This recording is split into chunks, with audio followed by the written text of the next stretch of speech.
sur tout ce qui est écrit, c'est alors que tu auras du succès dans tes entreprises, c'est alors que tu réussiras. Donc la parole de Dieu nous dit que nos enfants auront du succès quand ils reliront la parole de Dieu. Ce matin, cher papa, que l'on fête chez vous, que l'on vous fête chez vous ou pas, que vous soyez considérés ou pas, vous n'avez pas à vous plaindre. Vous devez savoir que c'est une bénédiction d'être père de famille. Et comme toute bénédiction est accompagnée de responsabilités, vous avez tout devoir de répondre à vos responsabilités et de l'être fiers. Si ce matin on n'a pas été le papa en or qu'on aurait dû être, est-ce fini pour autant? Non, ce n'est pas fini. Nous allons nous donner une nouvelle chance. Et je demande à chaque épouse ce matin, à chaque enfant ce matin, de donner une nouvelle chance au papa. Nous avons affaire à un Dieu qui relève, à un Dieu qui prend toujours la chance de faire toutes choses nouvelles, et un Dieu qui donne toujours une nouvelle chance. Alors, cher papa, comme moi, prenons la décision ce matin de recommencer avec nos enfants, de recommencer avec notre femme. Et vous, enfants, qui m'écoutez, sachez que votre père est votre père. Vous lui devez respect, obéissance, amour, soumission jusqu'à votre mort. Car le Seigneur a mis à vos côtés votre père et votre mère pour que vous profitiez de leurs expériences. Retenez ceci, chers enfants. Un enfant, même lorsqu'il ne reste pas toujours un enfant, reste toujours l'enfant de ses parents. À l'occasion de cette période de fête des pères, à l'occasion de notre journée de famille, je veux une nouvelle fois demander à chaque papa de reconsidérer leur façon de se comporter dans la maison. Agissez tel qu'à la fin de vos jours, on dise au moins que vous avez été un père enseignant, un père protecteur, un père qui avait poussé ses enfants à chercher à faire la volonté du Seigneur. Mais pour chaque papa ce matin, c'est que vous soyez les pères dont vos enfants sont fiers et dont votre épouse heureuse. Puisse le Seigneur dans ses compassions nous aider, nous papas, à accomplir dignement et chrétiennement notre rôle, nous aider à devenir ces pères et pourquoi pas, ces mères dans l'église, dans le foyer, dans notre société, en tant besoin. Il en soit ainsi pour chacun de nous.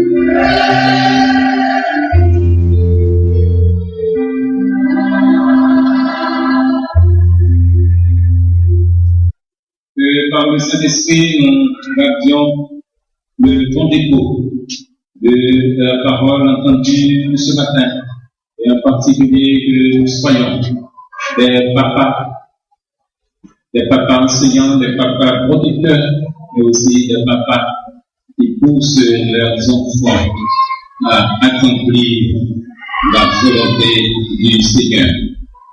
Nous allons, mes frères et mes sœurs de Christ, avancer vers la fin de ce culte tout en ayant en tête la prédication du jour. Nous chantons « Aimer au Sauveur charitable, c'est de mon cœur l'ardent désir. Seigneur, ta grâce est redoutable, qui ne veut pas la saisir. Ô Seigneur, en ce jour suprême, ton enfant saisira ta main, car toi seul est toujours le même, hier, aujourd'hui, demain.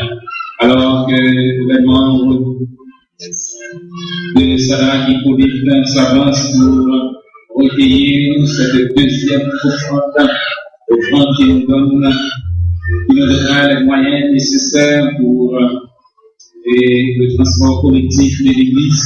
N'oubliez pas l'opération de Yadoken et honnêtes de tout genre et s'il vous plaît, vos pièces de 20 centimes d'une goutte.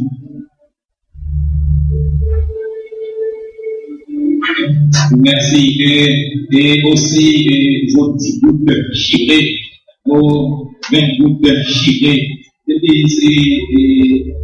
Et puis c'est ça qui pas bon, ou bien on va canceller ensemble avec les honnêtes côté, non bien moyen pour que nous capables d'utiliser ces progrès que nous ayons ce moyen nécessaire. 95 sur l'espérance section française correspondant au 75 sur les ailes de la foi et pratique populaire de numéro 212.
Merci. Assez pour un instant, s'il vous plaît.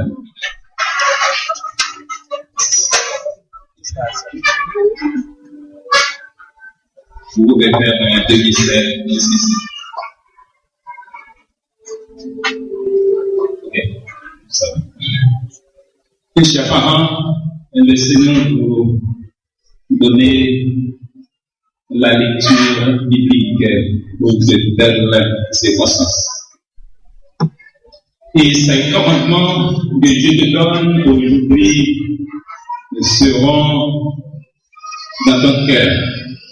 Tu les inculqueras à tes enfants et tu en parleras quand tu seras dans ta maison, quand tu iras en voyage, quand tu te coucheras et quand tu te lèveras.